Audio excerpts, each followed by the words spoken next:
All right, Bears fans, welcome back and bear down. And these are the types of things that get me excited, which means it's really ridiculous that I'm this deep of a diver. But this is why I've done these videos regarding salary cap, so you guys can understand it, so you don't have to do the deep dive, so I can explain it, and you can just enjoy the offseason. This is a fun offseason. It just got a little bit more fun because I think, I'm going to spoil it, I think this gives the Bears the ability tonight to sign another big name that we might not have been able to do. We might have done a mid-level name. Now we might be able to go out and get a big name. That's exciting. So they announced today that 255.4 is the new league cap. It was 242.5 anticipated. So we're about 13 million above that, and that's huge for different implications. First, let's go over and look from just over a week ago. This is from a prior video that I did. Don't take this as what it is now. I'm trying to explain. The top part, 242.5, was what was expected. That 5 million right below it, that's what the Bears like to stay below so that they can have some mid-season transactions or moves that they might need to do. Probably a little bit more than that even, $5, $6, $7, $8 million to give them a little bit of salary cap space because they can roll that over to future years if they don't end up using it. So we were sitting right around $67 to $70 million with our salary cap. Here is the new salary cap now that it's been announced today, $255.4 million. The Bears still have the rollover from last year. But with some of those futures and reserves, our adjusted salary cap still leaves us about $82 million, $83 million. So the Bears are in great shape. Well, what does that mean? Number one, top right is what I just barely posted yesterday in relation to what we have room for and how fans shouldn't be unrealistic about it. So $66 million, $19 million to Jaylon Johnson, $16 million to the rookie class. Well, this gives us more ability to trade down a little bit in the draft and be able to pick up some big names still and get that high leverage in the draft still. So say our cap is $83 million now, which is what it should be close to. Jaylen Johnson, $22 million. That's implication number one. I think the Bears were holding out on signing him or tagging him until they knew the salary cap. Now I have no problem with the Bears going and paying that man his bag. Give him the contract that he wants. $22 million a year ought to do it. Before I was saying, yeah, we probably are just going to tag him, 18.8. This new salary cap leaves us in a new position where we can go ahead and spend that extra 3.5 because next year is going to be even bigger. Here's what I just posted in my video the other day. Right now, the 2024 anticipated salary cap is 242.5. It turned out to be 255. That's huge. 2025 was expected to be the biggest year ever. This year turned out being the biggest ever at $30 million leap. Well, they were expecting a $40 million leap next year. This could mean the 2025 anticipated class is going to be up to $290, $300 million.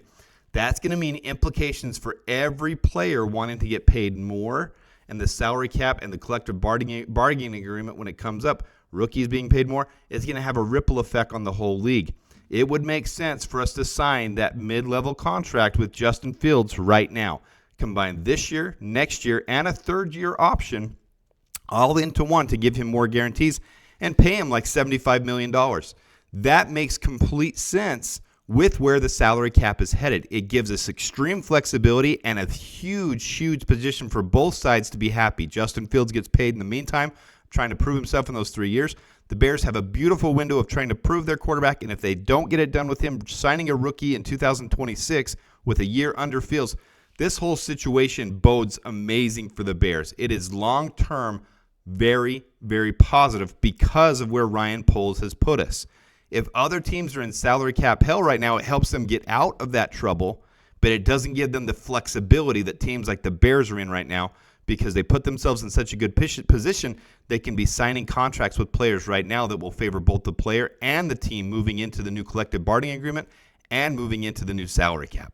Okay, so back to this. I'm getting a little too excited. We have more salary cap space. Jaylon Johnson gets his bag. Justin Fields potentially gets that Jordan Love type of extension. But the other huge thing, with $44 million left, we can either do the Jordan Love type of extension with Justin Fields, or we can sign that big name free agent instead of two mid-level free agents. We can go out and get a defensive lineman like they just talked about in the press conference of having one of the most stacked defensive lines in the league that gets pressure every single snap. Or we can go out and get that big name center. Maybe Ryan Poles has really got his heart on someone at 9. We've talked about people trading up to number 9 because it could be the first defensive player off the board. Well, maybe Ryan Poles says now, I've got $44 million. I'm going to go out and sign Lloyd Cushenberry I'm going to get him because we can afford that now. We can afford that 15, 14 million a year on a major contract with him. And then we can go get a defensive end in the first round. There's so many possibilities of how this just changed things. And now I'm looking forward to March 11th more than ever, because this is going to mean major implications to what the Bears do in free agency and how that translates to the draft. The entire hand of the Bears is going to be tipped here in the next couple weeks. It's going to be big. So I put this back up here. This is just from yesterday. These are some major names, mid-level names, and smaller names that the Bears might be going after in free agency. This gives us so much more flexibility. Here's the offensive side, and then here's the defensive side. You can kind of pick and choose in your own head, but maybe we do go after Bryce Huff now on a 3-year, $48 million deal. Maybe we get Chase Young, which I haven't been the biggest fan of, but on a 1-year, $15 million deal, which is what he's expected to do right now to continue to prove himself with his injury history and everything that's happened there, maybe we team him back up with Montez Sweat for 1 year, because next year's defensive end class is such a stout class in the draft. Take Chase Young for a year, have that defense stacked up. Next year, we go pick a high-end defensive end with our first pick that we trade down for this year and get an additional one. There's so many options. This makes things so exciting for me as a Bears fan to move into this offseason. Things are starting to roll. It's going to get fun. All right, here's the screen heading of my last video I made a little over a week ago about salary cap implications into 2025. If you haven't checked it out, go check that video out. It's good. But now you can think of those things that I'm saying with 13 million more in salary cap. It's just so much exciting to think about. All right, Bears fans, taking long enough on an update. The league has announced $255.4 million salary cap. Big implications for the Bears. Big implications for Jaylon Johnson. I do expect to see that deal coming across the wire within the next couple of days now. I expect to see that happening before the combine. That's one thing that I expect to see now that this has been announced. It has a trickle effect, and you're going to see that happen.